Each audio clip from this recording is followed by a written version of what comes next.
The brown liquid swelled in the small glass like poison, pretending to be medicine, and somewhere deep in Adana's guts, a voice whispered, "Don't drink it."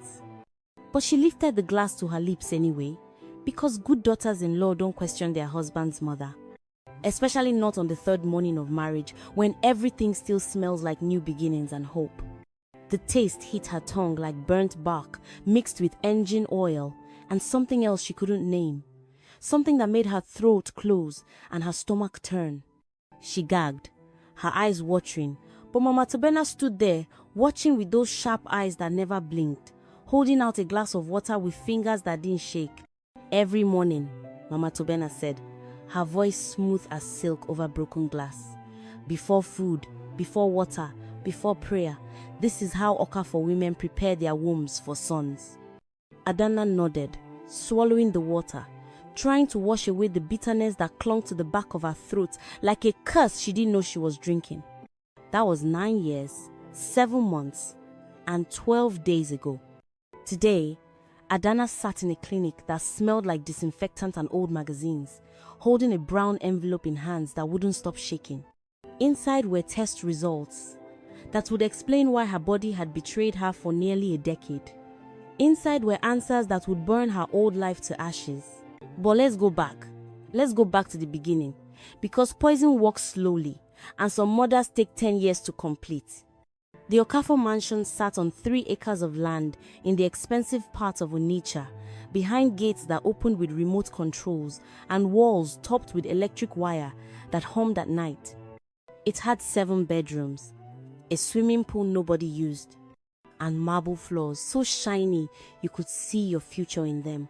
Or so Adana thought when she first walked through those doors, wearing her white wedding gown and carrying dreams that weighed nothing.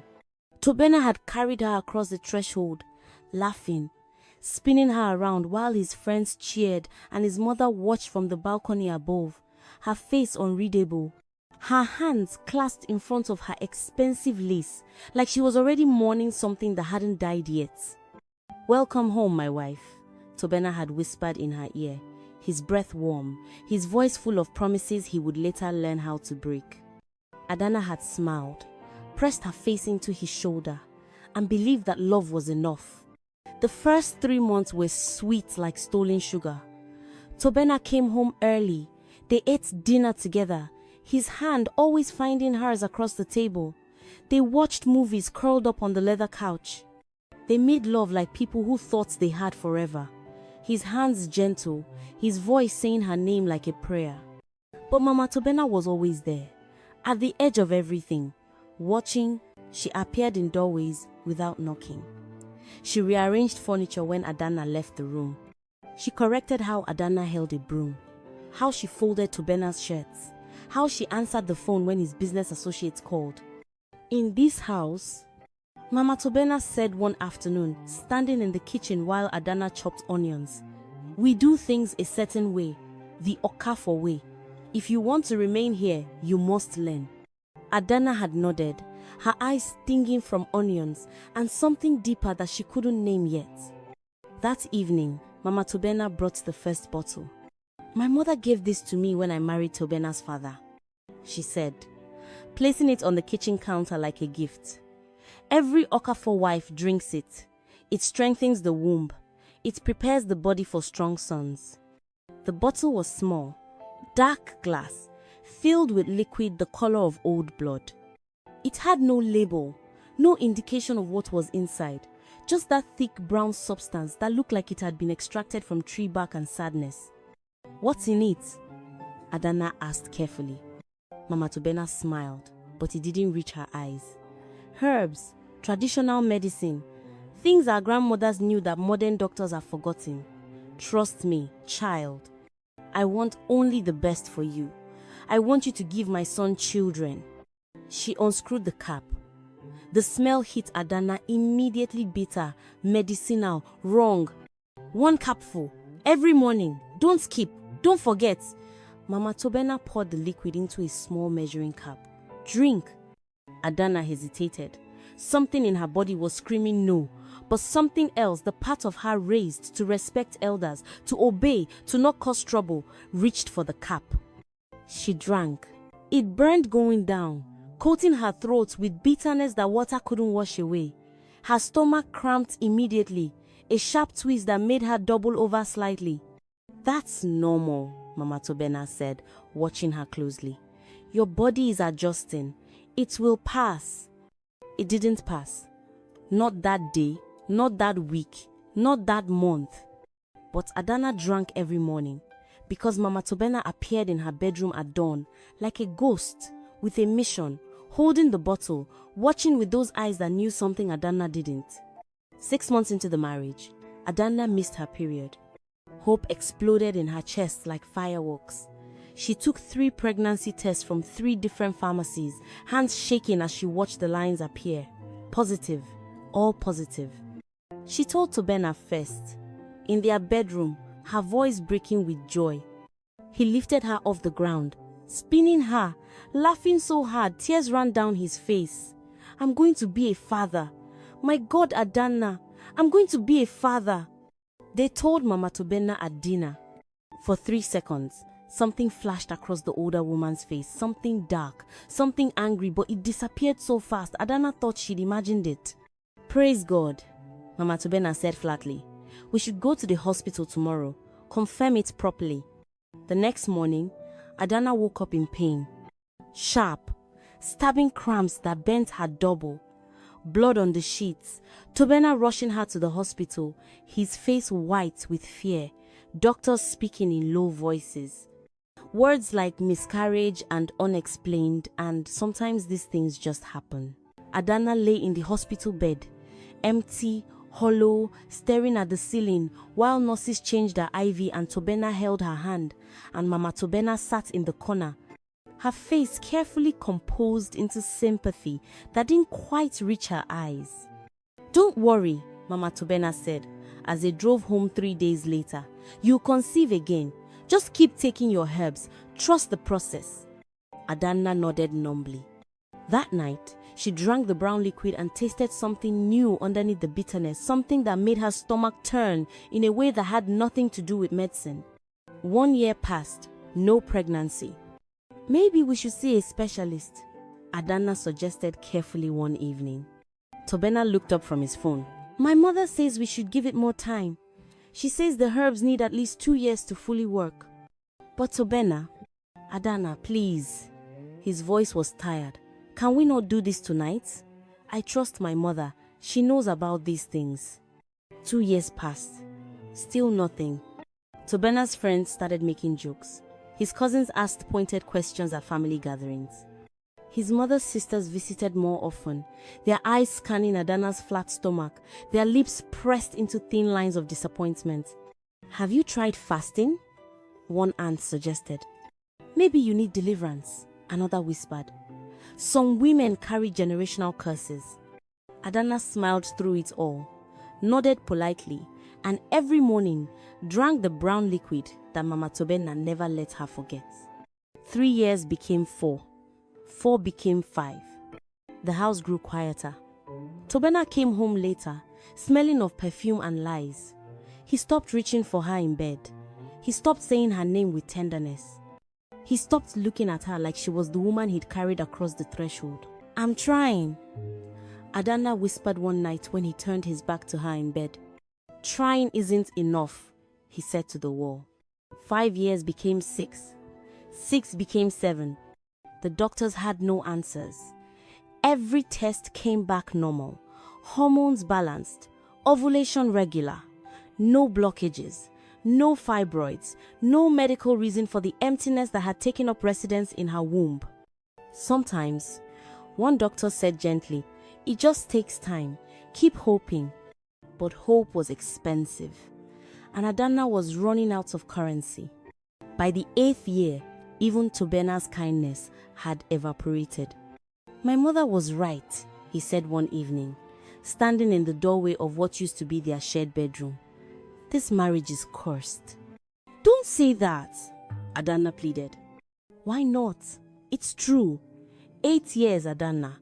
8 years of nothing. My friends have children in secondary school, and I have nothing. You have me." He looked at her then, really looked at her, And Adana saw it clearly. He didn't want her anymore. Maybe he never really had. "That's not enough," he said quietly, and closed the door. The 9th year brought Celine. She arrived on a Tuesday morning in a red dress that was too tight, carrying a small bag and a smile that showed too many teeth. Mama Tobena introduced her at breakfast. "This is Celine, my late sister's daughter. She'll be staying with us for a while, helping around the house." Celine was 23, light-skinned, with a high-pitched giggle and eyes that tracked Tobena across every room. She served his food kneeling, poured his drinks with both hands, laughed at jokes that weren't funny. Mama Tobena watched it all with satisfaction, like a director watching her play unfold exactly as scripted. Adana wasn't stupid. She saw how Tobena's eyes followed Celine. She saw how his mother encouraged it, sending them on errands together, leaving them alone in rooms, creating opportunities that looked innocent but smelled like betrayal. "She's just helping," Tobena said when Adana confronted him. "She's serving you like a wife," Adana shot back. "Maybe that's because you've forgotten how." The words hit like a slap. Adana stepped back, her hand flying to her chest like she could hold her heart together through her ribs. "I've given you everything," she whispered. "Except the one thing that matters," Tobena replied coldly. That night, Adana lay in bed and made a decision. Tomorrow morning, she wouldn't drink the herbs. The sink swallowed the brown liquid like it had been waiting 9 years to taste freedom. Adana stood in the bathroom at 5:47 a.m., her hand still holding the empty measuring cup, her heart pounding so hard she could hear it in her ears. Behind the locked door, the house was still sleeping.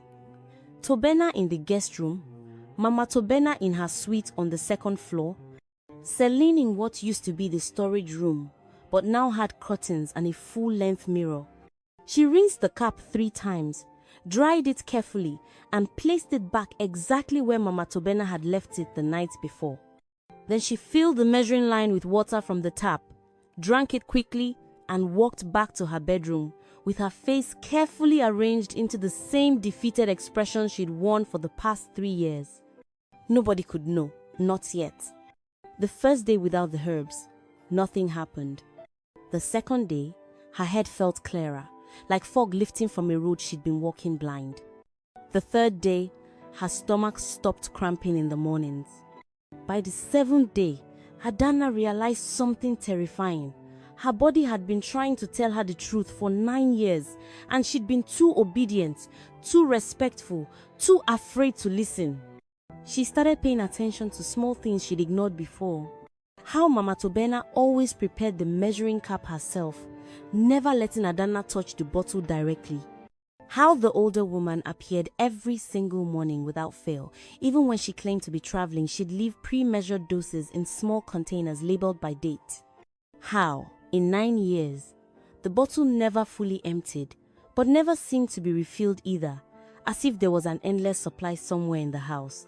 One afternoon, while Mama Tobena was at a women's fellowship meeting and Tobena was at his shop, Adana did something she'd never dared before.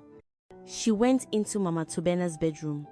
The room was immaculate bed made with hospital corners, surfaces dust-free, everything in its designated place. It smelled like expensive perfume and secrets.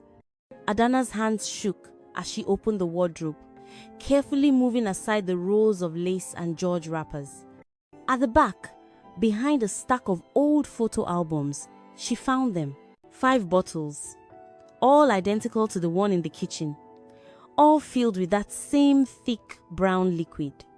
But there was something else, a small notebook with a leather cover tucked between the bottles like it was hiding. Adana pulled it out, her breath shallow. She opened it. The first page had a date from 12 years ago and a name, Ifeoma. Below it, in Mama Tobena's precise handwriting, started treatment, month 1, dosage, 15 milliliters daily. Results, conception prevented, bleeding increased, marriage dissolved. Month 18, Adana's vision blurred. She flipped to the next page. Another name, Chiamaka. Started treatment month 1. Dosage 15 milliliters daily. Result: miscarriage month 4. Severe cramping. Conception prevented thereafter. Marriage dissolved month 24. Her hands were shaking so badly now she almost dropped the notebook. She kept reading, page after page, name after name.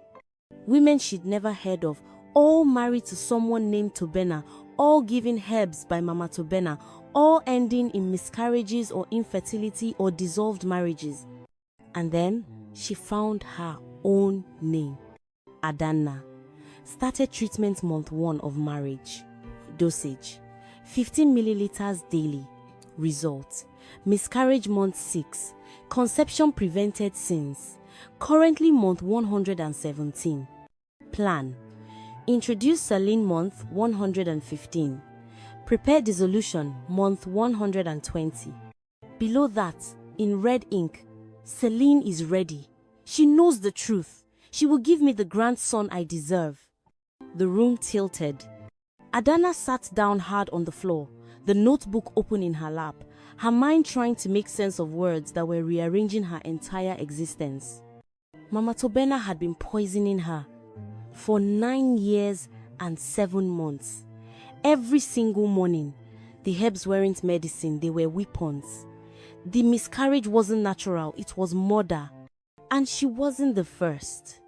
How many women had Tobena married before her? How many had been destroyed by this woman who smiled while serving poison? And Celine knows the truth. What truth? That she was the replacement? That she was complicit? That she was waiting for Adanna to be discarded so she could step into a marriage built on the bones of poisoned women? Adanna heard a car door slam outside. Panic exploded in her chest. She shoved the notebook back between the bottles, arranged the photo albums exactly as she'd found them, and ran out of the bedroom just as the front door opened downstairs. "Adanna!" Mama Tobena's voice called from below. "Are you home?" "Yes, Ma." Adanna's voice sounded strange to her own ears. Too high, too afraid. "I'm in the bathroom." She locked herself in, turned on the shower to cover any sounds, and pressed her back against the door, her whole body shaking. Mama Tobena had been poisoning her for 9 years. Tobena had married at least 3 women before her, maybe more. Celine wasn't innocent. She was part of the plan. And in 3 months, according to that notebook, they would dissolve her marriage the same way they dissolved all the others. Adanna slid down to the bathroom floor, her hand pressed over her mouth to muffle the scream building in her throat. She had to leave, but she had to do it carefully, because women who threatened Mama Tobena's plans had a way of disappearing from Tobena's life completely, and Adanna had just learned she might not be the first wife. She might just be the only one still alive to figure it out. That evening at dinner, Adanna watched Mama Tobena with new eyes. The older woman sat at the head of the table, cutting her chicken with precise movements, her face calm and pleasant. She smiled at Celine when the younger woman served rice. She asked Tobena about his business day with genuine interest. She looked, to anyone watching, like a loving mother and a gracious matriarch. But Adanna saw the monster now. She saw how Mama Tobena's eyes tracked every bite of food Adanna took, checking to make sure she was eating. She saw how the older woman's fingers drummed a slow rhythm on the table. Month 117, month 118, counting down to month 120, when Adanna's time would officially expire. She saw how Mama Tobena looked at Celine with ownership, with satisfaction, with the confidence of someone whose plan had never failed. "Adanna," Mama Tobena said suddenly, and Adanna's fork clattered against her plate. "Yes, Ma." "You look pale. Are you drinking your herbs regularly?" The room went silent. Tobena looked up. Celine stopped chewing. Adanna forced a smile. "Every morning, Ma. Just like you taught me." "Good." Mama Tobena's eyes held hers for 3 long seconds. "Because we wouldn't want you to stop now. Not when you've come so far." The threat was so subtle that Tobena and Celine probably didn't even catch it. But Adana heard it loud and clear. "I'm watching you. Don't try anything stupid." That night, Adana lay awake planning. She couldn't confront them. They'd deny everything, call her crazy, maybe even lock her up in one of those prayer houses where women went to get delivered and sometimes didn't come back. She couldn't go to the police without evidence, and the only evidence was in a notebook she'd found through illegal searching, which made her the criminal. She couldn't tell Tobena because he'd been married to at least 3 women before her and somehow never questioned why they all left childless, which meant he was either incredibly stupid or deliberately blind. And either way, he wouldn't believe her. She had to disappear, quietly, carefully, like smoke that doesn't set off alarms. But first, she needed insurance. The next morning, Adana waited until everyone left the house. Then she went back into Mama Tobena's bedroom, took the notebook, and photographed every single page with her phone. 37 pages, 12 names, 12 women whose lives had been systematically destroyed by the woman who called herself a mother. She put the notebook back exactly where she'd found it. Then she called her friend Ukachi, who lived 3 towns away, and asked no questions when Adana said, "If I send you some documents, can you keep them safe for me?" "How safe?" Ukachi asked. "Life or death safe." There was a pause. Then, "Send them. I'll hide them where nobody looks inside my old university textbooks." Adana sent the photos. Then she sent them to a second email address she'd created using a fake name. Then she printed one copy and hid it inside the lining of her old handbag, the one she'd brought from her mother's house and never used because Tobena said it looked cheap. When Mama Tobena came home that afternoon with another pre-measured dose of herbs for the next morning, Adana accepted it with a smile. "Thank you, Ma. You've always taken such good care of me." Mama Tobena's face softened into something that might have been guilt if she'd been capable of it. "You're like a daughter to me, Adana. Everything I do is for this family's good." Adana nodded, her face showing nothing. That night, she poured the herbs down the sink again and began counting down the days until she could leave without being followed. The text message arrived on a Thursday afternoon while Adana was pretending to watch television in the living room. "Family meeting tomorrow, 3 p.m. Everyone must attend. Mama." Adana's stomach dropped. She read the message 3 times, her hands going cold. Month 119. 1 month ahead of schedule. They were moving early. She looked up to find Celine standing in the doorway, watching her with a small smile that didn't quite hide the triumph in her eyes. The younger woman knew. She'd probably been the one to suggest moving the timeline up. "Did you get Mama's message?" Celine asked innocently, leaning against the doorframe in a way that made her hip curve just so, the kind of pose that men found irresistible and women recognized as warfare. "Yes," Adana replied quietly. "Family meetings are important in the Okafor household." Celine continued, walking into the room uninvited, sitting on the arm of the couch like she already owned it. "It's where big decisions are made, life-changing decisions." She wasn't even pretending anymore. "I suppose you've attended many family meetings," Adana said carefully. Celine laughed, high and sharp. "Not yet, but I will soon. Mama says I'll be part of the family officially very soon." The words hung in the air like a noose. Adana forced herself to smile. "How nice for you." That night, she barely slept. She lay in bed running through scenarios, each one worse than the last. They would corner her in front of witnesses to Bena's uncles, his cousins, maybe even some church elders, and present her removal as a mercy. She suffered enough. Let's release her to find happiness elsewhere. We'll compensate her fairly. They'd make it sound noble, generous, like they were doing her a favor. And she'd be expected to accept gracefully, to live quietly, to disappear like the 11 women before her had disappeared. Except Adana had something they didn't know about. She had evidence, she had photos, she had names, but using it meant war, and war meant risk. and risk meant Mama Tobena might do something desperate to protect her secret. At 2 a.m., Adanna made a decision. She would go to the family meeting. She would let them present their case. She would appear defeated, broken, ready to leave. But she wouldn't sign anything. She wouldn't agree to anything. She would ask for 3 days to pack her things and say goodbye properly. And in those 3 days, she would vanish. Friday came too fast. By 2:30 p.m., the living room was filled with people. Tobena's uncle, Emeka, a retired civil servant with a beer belly and a loud voice. Tobena's cousin, Chidi, who owned a trucking company and wore gold chains that clinked when he moved. 2 of Mama Tobena's sisters, both widows who looked at the world through eyes that had stopped expecting joy. Pastor Undubuisi from their church, a short man with wire-rimmed glasses who nodded a lot and quoted scripture at inappropriate times. They sat in a semicircle facing one empty chair, like a tribunal waiting for the accused. Adanna walked in at exactly 3 p.m., wearing a simple blue dress and flat shoes, her hair tied back, her face clean of makeup. She looked small, tired, defeated, exactly what they expected. Mama Tobena sat in the center like a queen, wearing white lace and a matching head tie, her face arranged into concern that almost looked real. Adanna, she began, her voice gentle, please sit.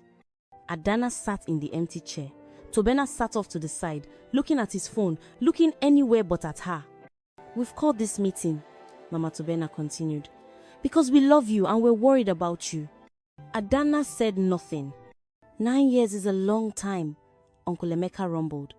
A very long time for a marriage without fruit. God's time is not our time, Pastor Ndubuisi offered weakly. Pastor, with all respect, one of Mama Tobena's sisters interjected, even God expects us to be wise. If a tree doesn't bear fruit after 9 years, perhaps it's time to plant a different seed. Adanna's fingernails dug into her palms. Mama Tobena leaned forward, her face radiating false compassion. Adanna, nobody is blaming you. We know you've tried. We know you've suffered. But perhaps this marriage isn't God's will. Perhaps you're both meant to find happiness elsewhere. What are you saying? Adanna asked quietly, even though she knew exactly what they were saying. We're saying, Mama Tobena said slowly, that maybe it's time to end this gracefully. We'll compensate you fairly, help you start a business. You can go back to your family with dignity. You want me to leave? Adanna said flatly. We want you to be free, Mama Tobena corrected smoothly. Free from the pressure, free from the disappointment, free to find a man who can love you without the burden of expectations. Tobena finally looked up. It's for the best, Adanna, for both of us. Something inside Adanna's chest cracked, but she kept her face neutral. And if I refuse? She asked. The room went silent. Mama Tobena's smile tightened almost imperceptibly. Why would you refuse? What is there to stay for? A husband who doesn't want you, a family that pities you, an empty womb that mocks you every day? Each word was a knife, carefully placed. I need time to think, Adanna said.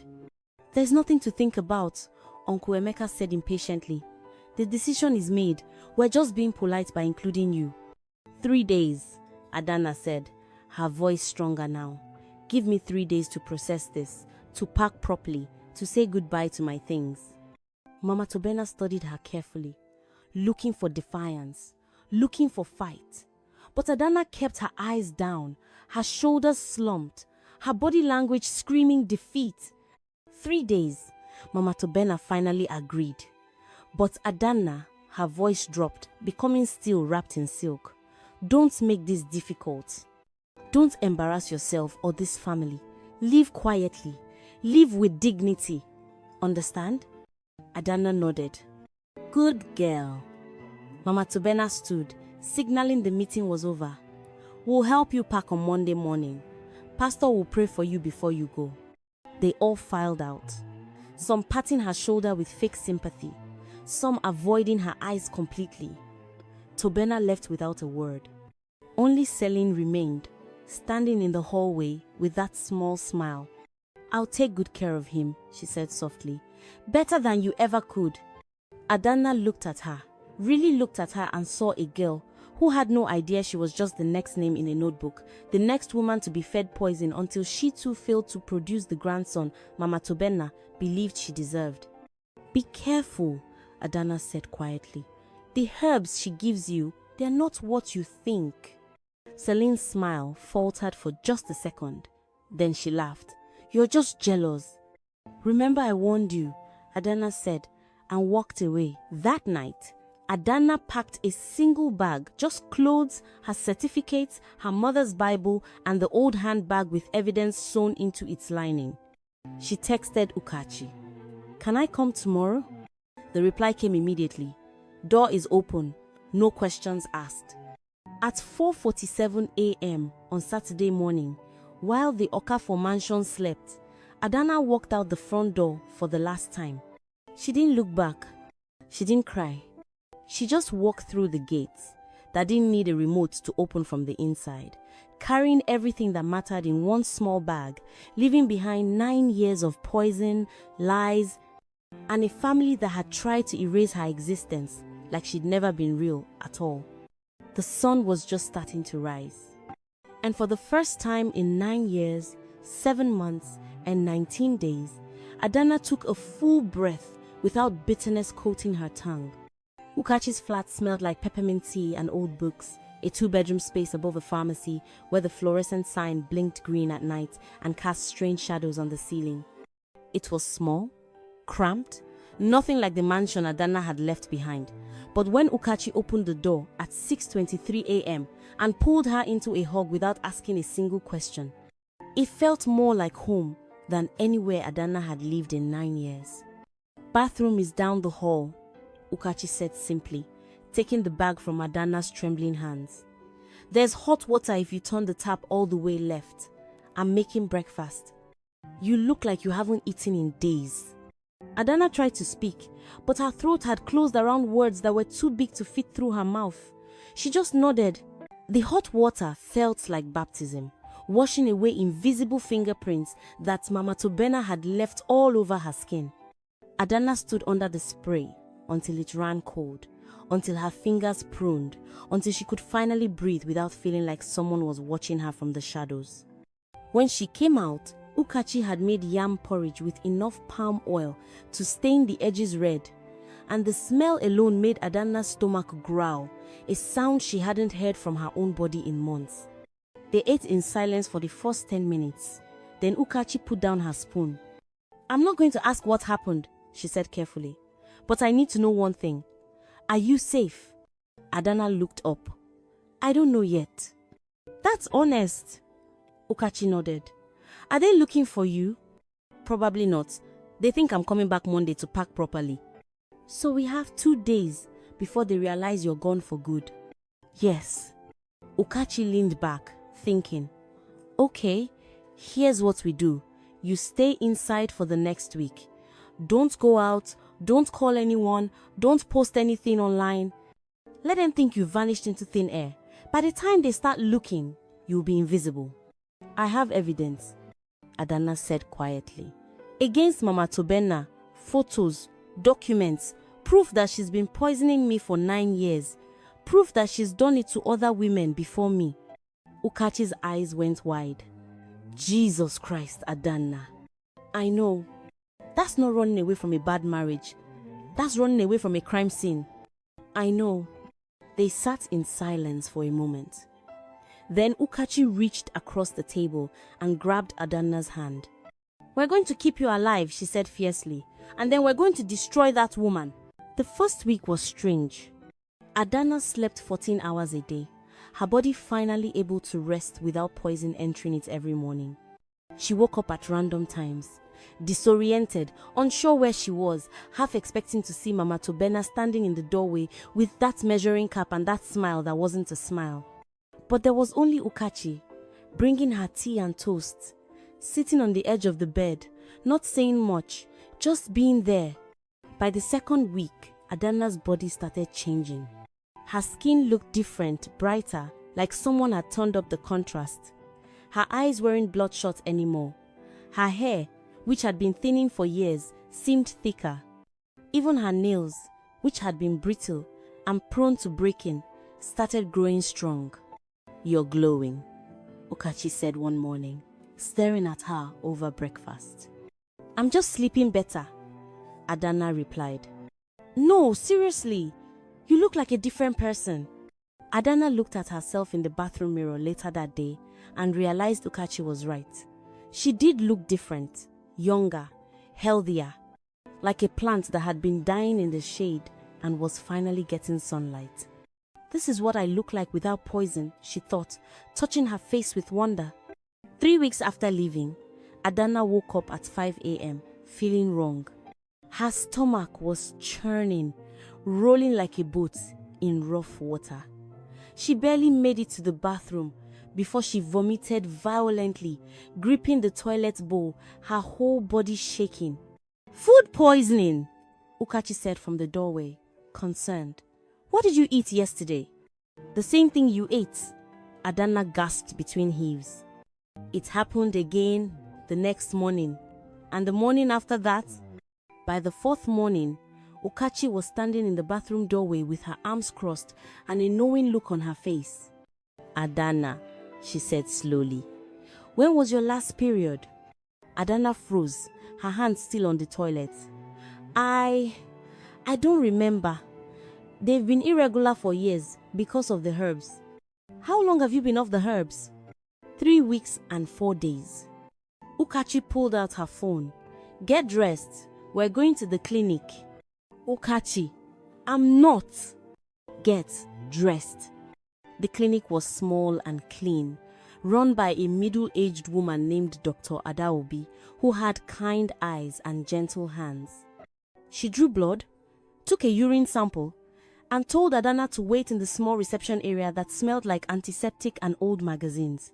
Adana sat with her hands pressed between her knees, staring at a poster about malaria prevention, her heart beating so loud she could hear it echoing in her skull. Okachi sat beside her, scrolling through her phone, trying to look casual but glancing at Adana every 30 seconds. 20 minutes felt like 20 hours. When Dr. Adaobi finally called them back into her office, her face was carefully neutral, the kind of neutral that doctors practice in medical school, the kind that gives nothing away before they're ready. "Adana," she said, gesturing to the chairs across from her desk. "Please sit." Adana's legs felt like water, but she made it to the chair. Okachi gripped her hand. Dr. Adaobi opened a folder, looked at the results, then looked at Adana with eyes that had suddenly gone soft. "Congratulations," she said gently. "You're pregnant." The world stopped. Everything stopped. Sound disappeared. Time froze. The walls of the small office seemed to bend inward and then snap back into place. "That's not possible," Adana whispered. "It's very possible," Dr. Adaobi replied, sliding the lab results across the desk. "You're approximately 6 weeks along. Based on your last possible ovulation and the HCG levels in your blood, I'd estimate conception happened about 3 to 4 weeks after you stopped taking whatever medication you were on." Adana stared at the paper. The numbers meant nothing. Everything meant nothing. Her brain couldn't process what her ears had just heard. But I was told. For 9 years, every doctor said I was fine, but I never... Her voice broke. Understanding crossed Dr. Adaobi's face. "What medication were you taking?" "My mother-in-law gave me herbs. She said they would help me conceive. I took them every day for 9 years." Dr. Adaobi's expression darkened. "Did you bring any with you?" "No, I left everything." "Can you describe them?" Adana described the brown liquid, the taste, the smell, the way her body cramped every morning after drinking it. Dr. Adaobi's jaw tightened with each detail. "Adana," she said carefully, "those weren't fertility herbs." Based on what you're describing, the bitterness, the cramping, the prevention of pregnancy for 9 years that resolved within weeks of stopping, you were most likely being given an abortive agent. Possibly cotton root bark or pennyroyal extract mixed with other compounds designed to prevent implantation. The room tilted. She poisoned me, Adana said numbly. For 9 years, she poisoned me. Yes, Dr. Adaobi said quietly. She did. Ukachi made a sound like she'd been punched. Her hand tightened around Adana so hard it hurt, but Adana barely felt it. My baby, Adana whispered, her hand moving to her stomach. The one I lost 6 months into my marriage. She killed my baby. Most likely, yes. If you were taking those herbs daily, they would have caused early miscarriage.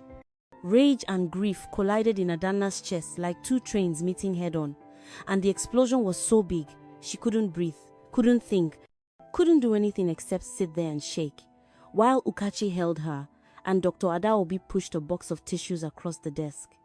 I want to keep this baby, Adana said through tears. I want to keep this baby, and I want to destroy the woman who tried to make sure I never had one. Then we'll make sure you do both, Dr. Adaobi said firmly. First, we'll get you started on prenatal vitamins. I want to see you every 2 weeks to monitor the pregnancy closely, given your history. Second, she paused, choosing her words carefully. If you want to pursue legal action against the woman who did this to you, I can document everything. This is attempted murder, Adana. Prolonged poisoning, with the intent to cause permanent harm. I have evidence, Adana said, her voice steadier now. Photos of a notebook where she documented doing this to 12 other women before me. Names, dates, dosages, outcomes. Dr. Adaobi leaned forward. Then, you have a case. But you need to protect yourself first. If this woman realizes you're pregnant and you're planning to expose her, she'll try to finish what she started. Ukachi finished grimly. Exactly. Adana touched her stomach. Still flat, still showing no signs of the miracle growing inside. A baby, after 9 years of emptiness, after 9 years of being called barren, useless, cursed, after 9 years of drinking poison and believing her body was broken. Her body had never been broken. It had been fighting a war. How do I protect myself? Adana asked. You disappear, Dr. Adaobi said. You stay hidden until that baby is born healthy and you have enough evidence to destroy her in court. You don't confront her. You don't give her warning. You just vanish until you're ready to strike. How long? 7 months. Maybe 8 if you go to full term. 7 months of hiding. 7 months of silence. 7 months of growing evidence in her womb while Mama Tobena thought she'd won. I can do that, Adana said quietly. One more thing, Dr. Adaobi added. The herbs she gave you, they can cause birth defects if they're still in your system. We'll do an ultrasound at 8 weeks to check development, and I'll monitor closely. But Adana, I need you to understand that there's a chance this pregnancy might not be viable because of the prolonged exposure to those toxins. Fear lanced through Adana's chest. What are the odds? I don't know. Everybody processes toxins differently. But I'll be honest with you. We're walking into unknown territory here. I've never treated a case quite like this. Adana nodded, her hand still pressed to her stomach. Whatever happens, I want to try. This baby is my proof that she lied. Even if her voice cuts, even if I lose this one too, at least I'll know the truth. I'm not barren. I never was. Dr. Adaobi reached across the desk and squeezed her hand. You're one of the strongest women I've ever met. I don't feel strong. Strength isn't about feeling strong. It's about surviving when everyone expects you to break. They left the clinic in silence, walking through the evening streets as the sun painted the sky orange and red. Vendors were packing up their stalls. Children were playing football in the streets. Somewhere, a radio was playing gospel music. Life was happening all around them. normal and mundane and beautiful. And inside Adana's body, a miracle was happening that nobody knew about yet. When they got back to the flat, Ukachi made tea with too much sugar, and they sat on the small balcony watching the city lights blink on one by one. "What's the plan?" Ukachi finally asked. Adana was quiet for a long time. Then she said, "I'm going to hide for 7 months. I'm going to have this baby healthy and strong, and then I'm going to send Tobena a wedding invitation." Ukachi turned to stare at her. "A wedding invitation?" "Yes, to his next wedding, because according to that notebook, he'll definitely marry again, probably to Celine.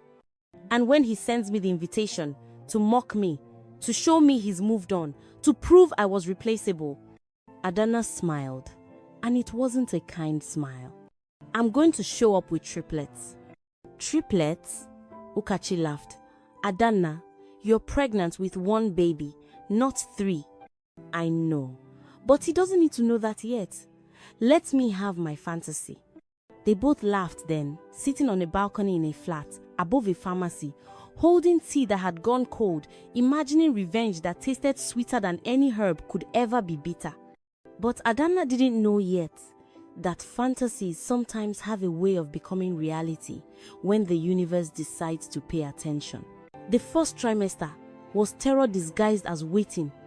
Every morning, Adana woke up and checked for blood. Every twinge in her abdomen sent her heart racing. Every moment of nausea was simultaneously misery and relief, because nausea meant hormones, and hormones meant the pregnancy was progressing, and progression meant the poison hadn't won. Dr. Adaobi saw her every 2 weeks, like clockwork. Week 8. First ultrasound. A tiny flickering heartbeat on the grainy black and white screen. Adana cried so hard, the ultrasound tech had to pause and wait for her to stop shaking. "Strong heartbeat," Dr. Adaobi said, smiling. "That's very good." Week 10. Blood tests came back clean. No residual toxins detected. "Your body cleared them faster than I expected, doctor," Adaobi said, sounding impressed. "You're remarkably resilient." Week 12. End of first trimester. The danger zone for miscarriage had passed. Adana breathed fully for the first time in 3 months. Week 14. The morning sickness stopped. Her appetite returned with a vengeance. Ukachi started calling her the food machine because Adana could eat an entire pot of jollof rice in one sitting and still be hungry an hour later.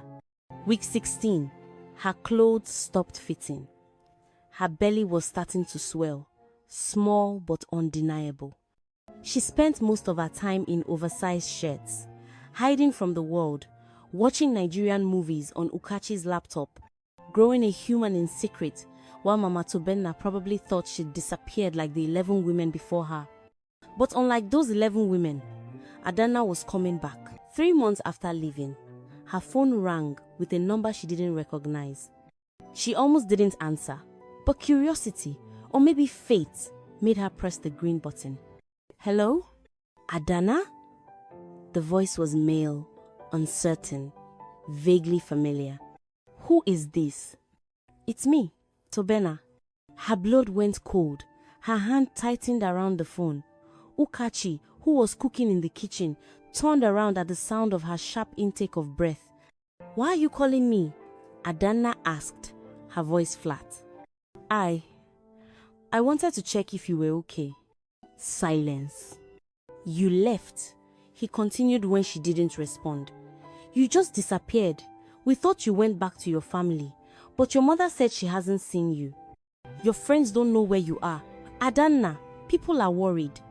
"People," she repeated. "Or you?" He hesitated. "Me, I'm worried." "Why?" "You got what you wanted. I'm gone. You can move on with Celine and give your mother the grandson she's been waiting for." "It's not like that." "It's exactly like that." Adana's voice was still now. "You sat in that family meeting and let them humiliate me. You didn't defend me. You didn't fight for me. You just sat there, looking at your phone, while your mother told me I was worthless. I'm sorry. You're sorry, Adana repeated and laughed a sound with no humor in it. Tobena, do you know what your mother was giving me? Those herbs she insisted I drink every morning for 9 years? Silence on the other end. They were poison. Abortifacients. Chemicals designed to prevent pregnancy. She wasn't trying to help me conceive. She was making sure I never could. She heard his sharp intake of breath. That's not. Adana, that's insane. My mother would never. Your mother has done it to at least 11 women before me. I have proof. Photos of a notebook where she documented every dose, every woman, every failed marriage. I was number 12, Tobena. Number 12. I don't believe you. Of course you don't. Because believing me would mean facing the truth about the woman who raised you. It would mean accepting that you've been complicit in destroying innocent women's lives.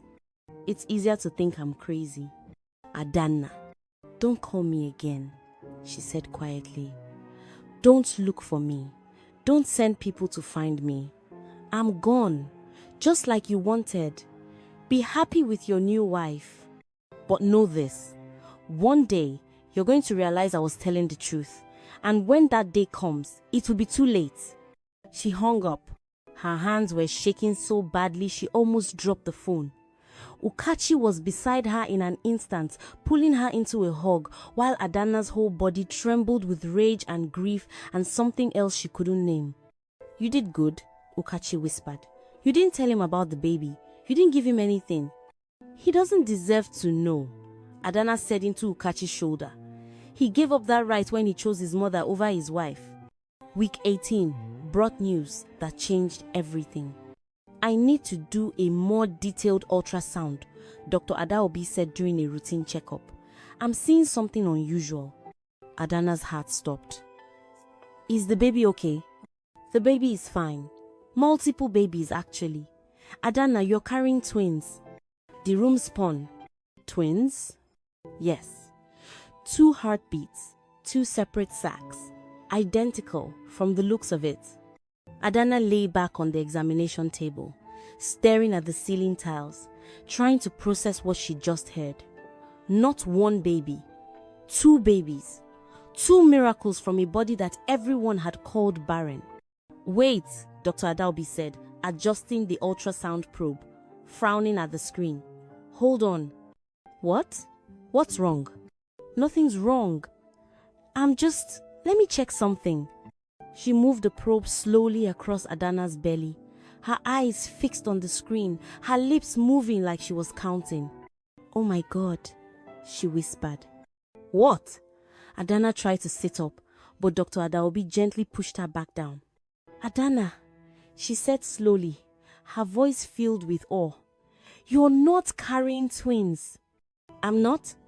You're carrying triplets. Everything stopped. That's not possible, Adana breathed. It's rare, but it's possible, especially in cases where the body has been suppressed for years and then suddenly has freedom to function normally. Your ovaries essentially went into overdrive. You released multiple eggs, and they all implanted successfully. Dr. Adaobi turned the screen so Adana could see 3 distinct forms, 3 tiny hearts beating in perfect rhythm. 3 babies, Adana whispered, her hand flying to her mouth. 3 perfectly healthy babies. From the measurements I'm seeing, Adana, this is a miracle. Adana started laughing and crying at the same time, the sound coming from somewhere deep in her chest, where grief and joy had gotten tangled together for so long they'd become the same thing. 3 babies. The woman they'd called Barren was carrying 3 babies. When Ukachi heard the news, she screamed so loud, the pharmacist downstairs called to make sure everything was okay. Not just 1 baby to prove them wrong, Ukachi said, dancing around the small living room. Not even 2. 3. Adana, do you understand what this means? You're going to show up at that man's wedding with 3 children and his brain is going to explode. If he even has a wedding, Adana said, but she was smiling. Oh, he'll have a wedding. Men like Tobena always do. And when he sends you that invitation, trying to make you jealous, trying to prove he moved on, I'll show up with triplets. Adana finished. They looked at each other and started laughing. The kind of laughter that comes from surviving something that should have killed you and realizing you're not just alive, you're thriving. Weeks 20 to 24. The babies grew. Adana's belly grew. She couldn't hide anymore, even if she wanted to. She looked like she'd swallowed a watermelon, then 2 watermelons, then a small village. Triplets don't give you a cute baby bump, Dr. Adaobi warned. They give you I might be carrying a whole football team situation. People are going to stare. So Adana stopped going out. She ordered food online. She watched movies. She read books about parenting that made her feel simultaneously prepared and terrified. She talked to her babies every night, her hands on her massive belly, whispering promises about the future. I'm going to give you everything, she told them. Everything I never had. Love, safety, truth. And I'm going to show you that your mother is not weak. Your mother is a warrior. Week 28. A package arrived at Ukachi's door. Inside was a wedding invitation printed on expensive cream cardstock with gold lettering. Mr. Tobena Okafor and Miss Celine Okonkwo request the honor of your presence at their wedding ceremony. Ukachi brought it to Adana, who was sitting on the couch with her feet elevated because they'd swollen to twice their normal size. Adana stared at the invitation for a long time. He's really doing it, she said quietly. He's marrying her. Are you okay? Ukachi asked carefully. I'm perfect, Adana said, and meant it, because now I know exactly when and where to show up. She rubbed her belly, where 3 babies were kicking like they understood the plan. Mama's going to make an entrance, she told them, and you 3 are coming with me, 3 babies. The woman they called Barren was carrying 3 babies. But that's not even the most shocking part. What happens when she shows up at his wedding with those triplets? Part 2 drops tomorrow. Don't miss the moments that broke the internet. Comment part 2 below so you don't miss it. Subscribe and turn on notifications. You'll want to see how this ends.